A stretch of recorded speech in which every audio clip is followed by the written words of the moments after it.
नमस्कार, मैं PC Saini PDS news के साथ। श्रीमाधपुर उपखंड की ग्राम पंचायत है श्योड़ी। तो हमारे साथ आज मौजूद हैं यहाँ के प्रशासक, जिनको सब जानते हैं, सुंदरलाल जी भावरिया साहब। और इसी के साथ साथ किसान नेता भी हैं। और इनके द्वारा, इनकी पूरी टीम के द्वारा, इनकी समिति के द्वारा जो ये ग्रीनफील्ड एक्सप्रेस वे है, उसका भारी विरोध देखने को मिल रहा है। जगह जगह पे इनके द्वारा प्रदर्शन किया जा रहा है। हाल ही में हम बात करें तो चौमू में भी बड़ा प्रदर्शन हुआ था। तो पूरी रूपरेखा जानते हैं कि अब तक के किसान महासभा जो पंचायत है इनकी, इनको कहाँ तक सफलता मिली, या आगे की रणनीति क्या रहेगी, या किसानों के हित में अब तक कौन कौन से फैसले आ चुके हैं। तो सरपंच साहब, पहले तो आपका स्वागत है, क्योंकि आप किसान हित में एक बड़ा मुद्दा लेके चल रहे हैं और इसकी भूमिका मीडिया के माध्यम से हमें भी देखने को मिल रही है और आम जनता को भी पता है। अब तक की क्या रणनीति रही, कहाँ तक क्या सफलता मिली? सबसे पहले तो आपके चैनल का और आपका स्वागत, अभिनंदन। और आप ग्रीनफील्ड एक्सप्रेसवे के बारे में बात कर रहे हो, तो वर्ष 25-26 में जो राजस्थान सरकार है और राजस्थान सरकार की जो वित्त मंत्री दिया कुमारी जी हैं, इन्होंने अपने बजट भाषण में राजस्थान में भारतमाला परियोजना के तहत नो ग्रीनफील्ड एक्सप्रेस वे की घोषणा की थी, जिसमें एक जो एक्सप्रेस वे है वो कोटपुतली से किशनगढ़ तक है। और सरकार के द्वारा ग्रीनफील्ड एक्सप्रेसवे के बारे में बताया गया कि इससे आवागमन में कनेक्टिविटी बढ़ेगी, माल ढुलाई वगैरह में, कृषि उपज वगैरह में, किसानों को मंडियों में ले जाने में सुविधाएं होगी। और उसके बाद में जब किसानों के बारे में इसकी लंबाई जो है 208.5 किलोमीटर है। और किसान महापंचायत जो हमारा संगठन है, जिसका मैं प्रदेश महामंत्री हूँ, उन्होंने प्रदेश स्तरीय मीटिंग में ये तय हुआ कि इस ग्रीनफील्ड एक्सप्रेस वे की कोई उपयोगिता नहीं है और अपन को किसानों को जागृत करके इसका विरोध करना चाहिए। सितंबर 2025 से लगातार किसान महापंचायत के कार्यकर्ता गांव-गांव में जाकर के पनियाला मोड़ से लेकर के किशनगढ़ तक टोटल जो 8 विधानसभा क्षेत्र के 108 गांव हैं, उनमें प्रत्येक गांव में जाकर के किसानों को जागृत किया है। और इसका विरोध लोग वहाँ के संबंधित किसान कर रहे हैं।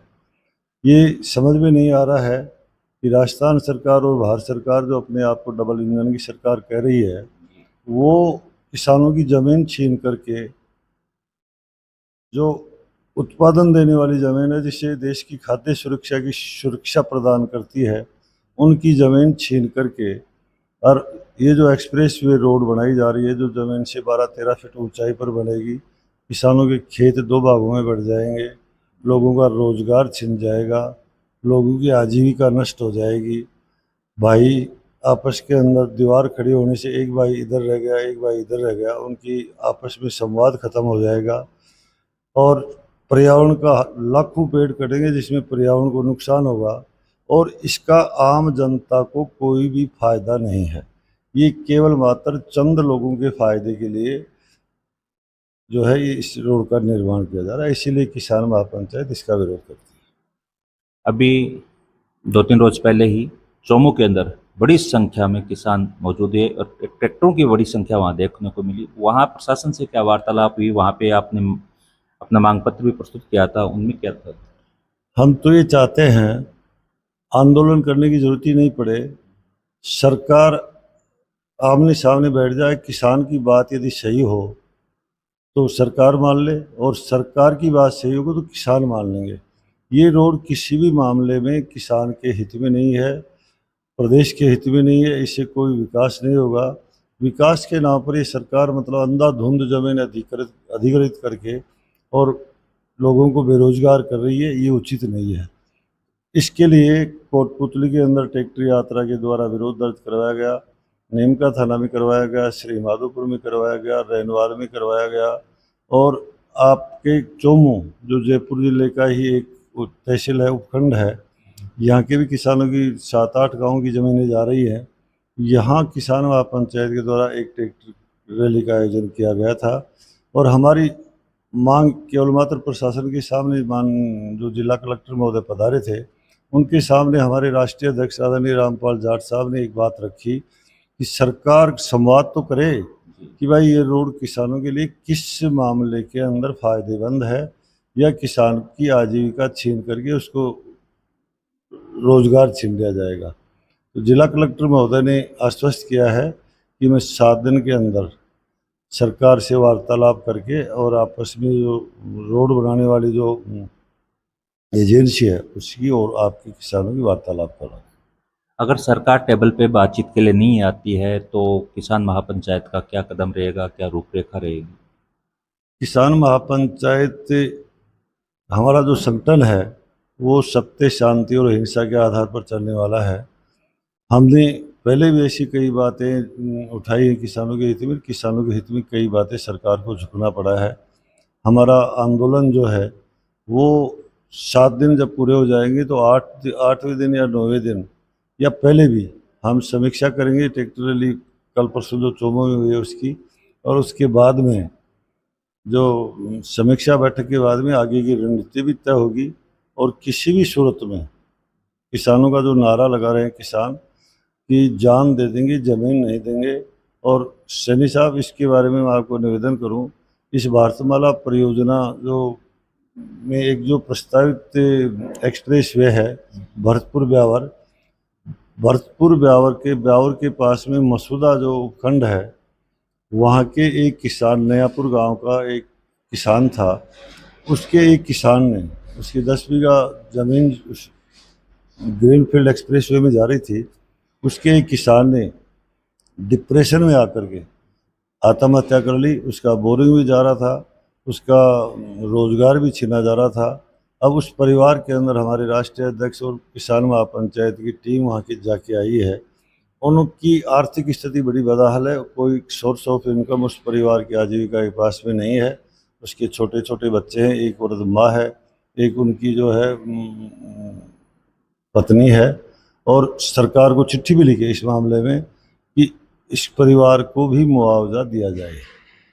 और ये इस प्रकार से अवसाद में आकर के उस किसान ने आत्महत्या की है। तो ये केवल मात्र ये जो योजना है ये किसान को बर्बाद करने वाली है, देश की खाद्य सुरक्षा को संकट में डालने वाली है। और ये कंक्रीट पत्थर, ये केवल रोड बना करके, हरियाली को नष्ट करके, डबल इंजन की सरकार विकास का कैसा खाका खींचना चाह रही है, ये समझ से परे है। हम तो मांग करते हैं कि इसकी जगह किसान को यमुना का या सिंचाई के लिए खेत को पानी उपलब्ध करवा दो। और जो भारत सरकार किसानों की उपज का, हिंदुस्तान के अंदर एक किसान एक ऐसा वर्ग है जिसके प्रोडक्ट का उत्पादन का मूल्य दूसरे लोग बाग तय करते हैं। तो हमने लगातार ये प्रयास किया है कि जो घोषित करती है भारत सरकार, जिसको एमएसपी कहते हैं, और हमारे प्रधानमंत्री जी ने विश्वास भी दिलाया था, एक कमेटी का भी गठन किया था, उस कमेटी की रिपोर्ट भी आ गई, परंतु उन्होंने अभी तक उसके ऊपर कोई अमल नहीं किया। उसके ऊपर खरीद सुनिश्चित कर दें, उसके बाद में भारत पुनः सोने की चिड़िया कहलाएगा। और गांव छोड़ करके शहरों की तरफ पलायन भी कर रहे हैं लोग बाग, तो शहरों के ऊपर उसके जो जनसंख्या बढ़ने का जो दबाव है वो भी कम होगा, और गांव में भी लोग बाग अपना जीवन यापन आराम से कर लेंगे। आप लोगों से तो किसानों ने काफ़ी उम्मीदें लगा रखी हैं, तो किसानों के बीच में जाते हो तो उनका दुख दर्द भी सामने आता होगा, तो किसानों का क्या रेस्पॉन्स रहता है? किसानों का रेस्पॉन्स बड़ा अच्छा है, लोगों की समझ में आ रही है। किसान नेचर से बाई बर्थ ही वो भोला और वो होता है, वो किसी के ऊपर भी विश्वास कर लेता है। और आज़ादी के बाद में 70-80 साल के अंदर किसान को राजनीतिक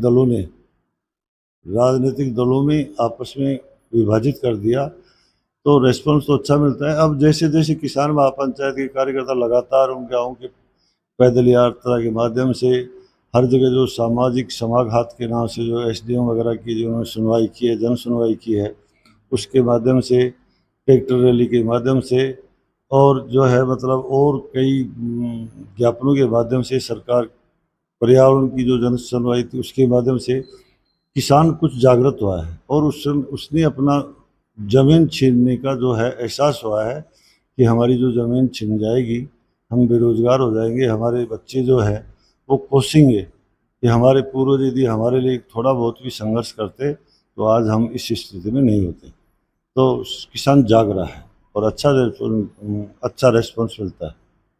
सरकार ये बार बार भी लेती है कि इसे मतलब माल ढुलाई में शीघ्रता आएगी, जल्दी अपना माल जो है दिल्ली तक या अन्य वहाँ पहुँच जाएगा। इसके लिए इसके पैरेलल किशनगढ़ से लेकर के ये जो ग्रीन रेलवे का जो ग्रीन कॉरिडोर बना हुआ है, उसमें सस्ता भी पड़ेगा, उसमें जल्दी भी पहुंचेगा।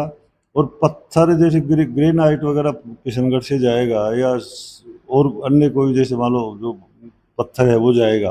तो पत्थर तो एक ऐसी चीज़ है जिसका मतलब जैसे मान लो 10 घंटे बाद में पहुंच जाए या एक दिन बाद में पहुंच जाए, तो चाहे सर्दी का, गर्मी का या बरसात का उसके ऊपर कोई प्रभाव नहीं होता है।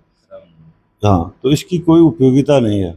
हम तो केवल मात्र सरकार से ये चाहते हैं कि वो टेबल पर आमने सामने बैठ जाए, सरकार की बात सही हो गई और देश के विकास के लिए अगर ये एक्सप्रेस वे ज़रूरी होगा तो हम किसान मानने के लिए तैयार हैं। और यदि किसान की बात सही है और इससे कोई फ़ायदा नहीं है तो किसानों की बात सरकार मान ले, इसमें आंदोलन की लड़ाई की जरूरत ही नहीं रहेगी। चैनल के माध्यम से किसान भाइयों के लिए कोई संदेश आपका?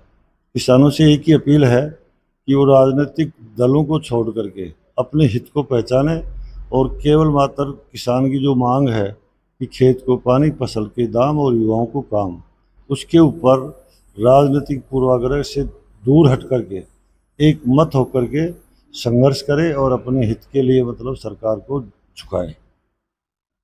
शुक्रिया सर।